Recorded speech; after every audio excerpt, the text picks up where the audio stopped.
that there is a role for the media to play in these kinds of situations. You know, it's dynamic, and I think people are all over the spectrum from leave it completely alone to, you know, you're not doing enough to cover it. But most people, I think, are probably in the middle there someplace that, yeah, and clearly they're interested in the topic and want to know more about it for a period of time there. And so I'm their eyes and their ears in that regard, and I think people get that. You know, somebody asked at the SPJ thing if they thought that people were numb to these kinds of incidences now.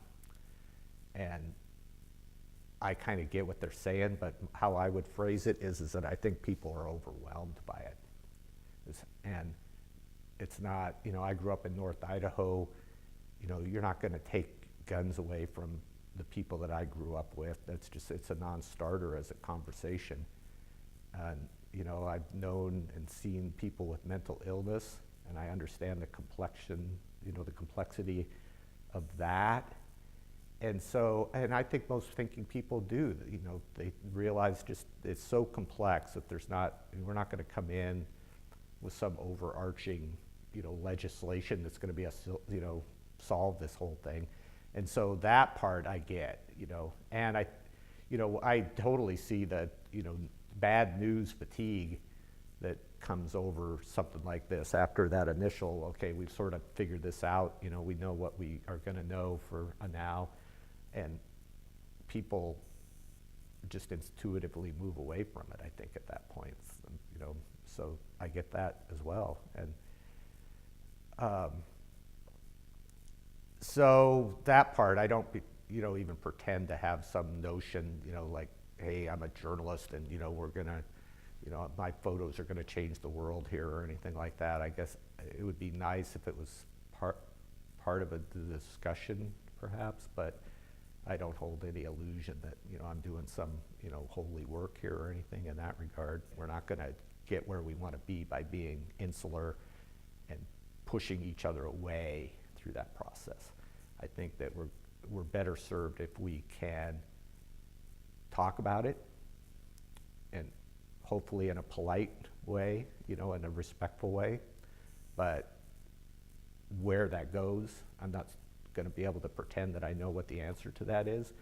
But I think that to me, that's got more promise long-term than the other options that might be available to folks.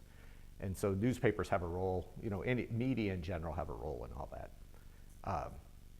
I think we have a tendency as media, though, to kind of, we just come in superficially and, you know, okay, this is what happened, and then we don't spend as much time dealing with the impacts long-term about it, and I think that there's some value there, and that could be really difficult, and that comes back to that relationships kind of thing. That's the circus part of this that, you know, when a big event like that happens, you've got people, you know, it draws out the more extreme on both sides of the situation.